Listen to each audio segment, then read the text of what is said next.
cả sư phụ chứ. Sư phụ.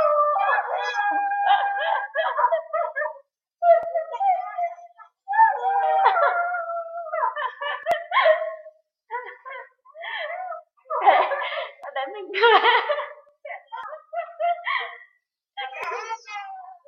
Nhưng mà sờ một cái nó lại kéo ra lại khổ. Chứ mà chạm tay rồi lại kéo ra.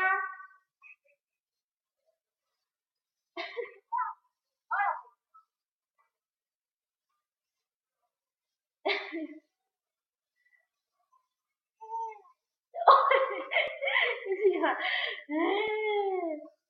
thở dài như thế nào? Đâu, kiểu như là nó không được rồi. Khiếp quá.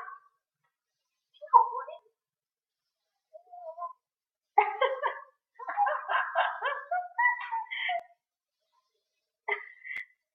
Hình như nó thích mấy cái sáng sáng như kiểu là điện thoại hay là máy tính sao ấy.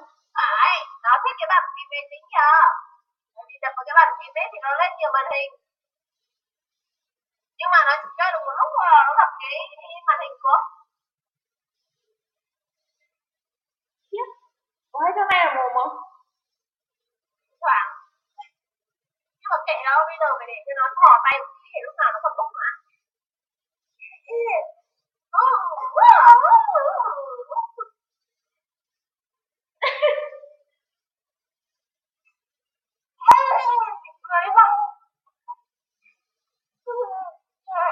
Sao rồi? Nóng quá chứ. Vậy thì nó phải nóng nhỉ?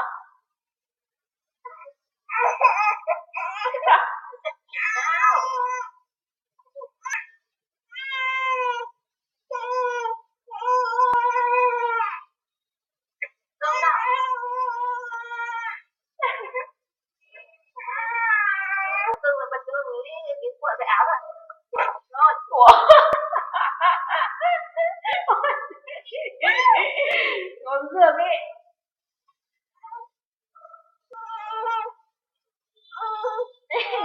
Làm sao đấy? Đây trình bày đây chưa? Gì. Ôi! Tắt bốc màn hình rồi. Tự nhiên này.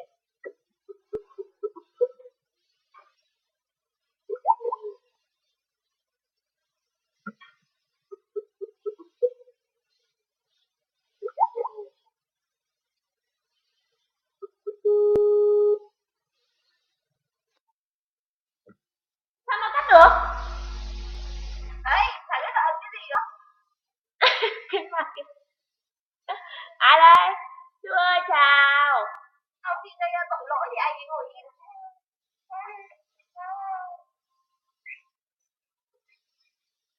Đây. Thích cái đỏ đỏ. Nó không phải cái đỏ đâu, nó xoay.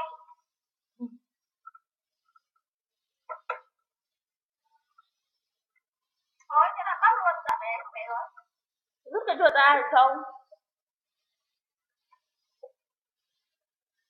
Rút chuột ra thì lại không đỏ nữa. Xoay.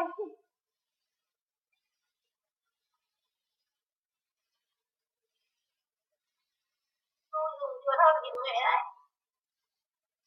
Ấn. Cái gì?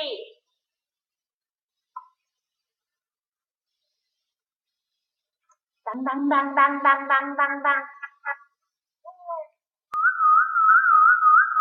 Chú.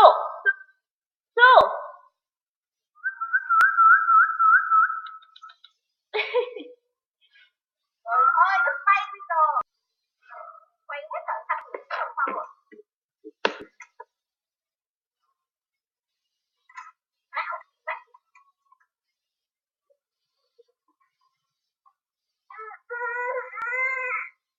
Không nhầm bằng không?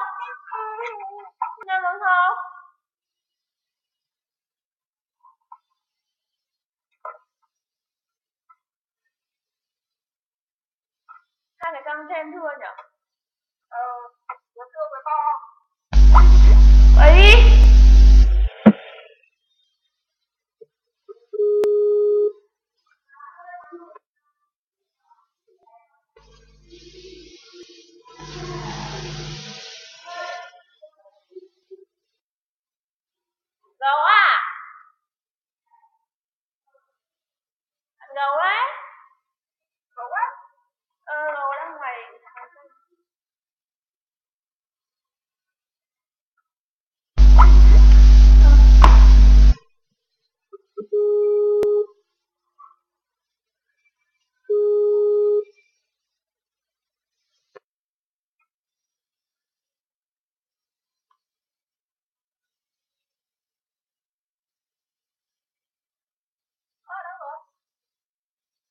Ấn nút cái gì đấy?